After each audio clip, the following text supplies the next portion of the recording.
The next question on the slip, Brother Rehamatullah. What is my responsibility as an individual Muslim to prevent false propaganda of Islam by the media?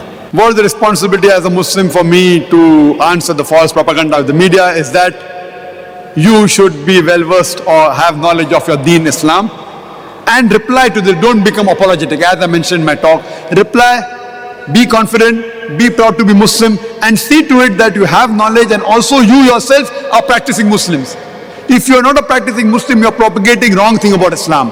So first, you yourself practice what Islam has preached in the Qur'an, the Sahih Hadith, and whatever your non-Muslim friends pose questions, if you don't know the answer, Quran says ask the person who knows. Go to the internet, find the right answer, ask the person who is expert in the field and give the reply. Don't be apologetic, be confident you're Muslim and give a reply with Hiqma, with reason, logic and science based on Quran and Sahih Hadith. Hope that answers the question.